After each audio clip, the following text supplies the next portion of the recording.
In the remote countryside of Ireland, there lived a man deeply in love with a woman named Mary. Their bond was so strong that they decided to get engaged and make plans for their future together.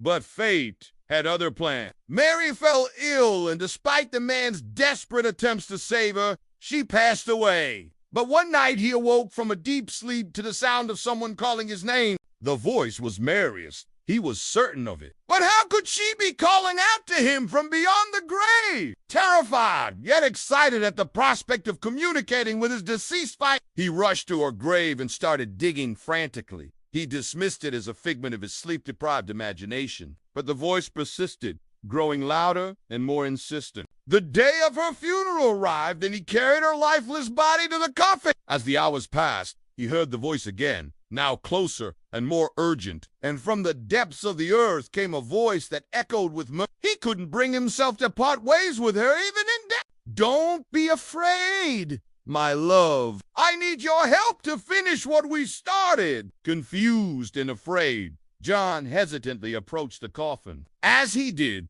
the laughter ceased, and a dark presence seemed to emerge from it. Startled by what he heard, John recoiled in disbelief.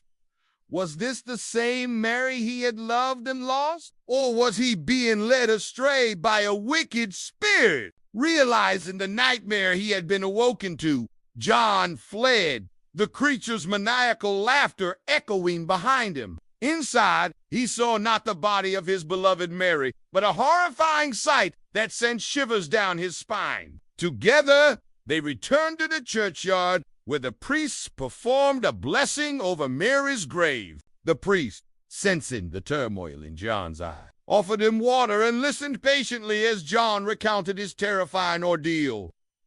And though the memory of Mary remained, so did the hope that one day he would see her again in a better place. Instead of a corpse, there was a mass of writhing tentacles and eyes that glistened with an otherworldly glow. As he laid her down in the coffin, he felt an overwhelming sense of despair and made a vow to himself to be with her in death as he had been in life. He sealed the coffin and buried her in the nearby churchyard, promising to visit her grave every day. If you like such horror stories, stay tuned for more. As the days turned into weeks, the man's grief began to subside, and he started to move on with his life. Unable to bear the thought of Mary trapped beneath the ground, he rushed back to the churchyard. Following the footprints, he came across a cave hidden behind a wall. With trembling hands, he pushed aside the rocks that concealed the entrance. To his horror, he found that the coffin had vanished from its grave.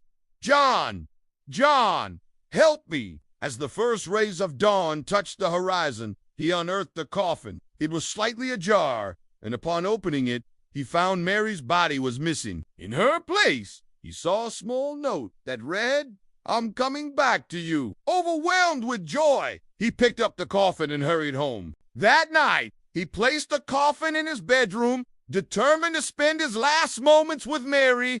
John, dig me out. I'm trapped. In a panic, he searched the area and noticed footprints leading away from the grave. Inside the cave, he found the coffin.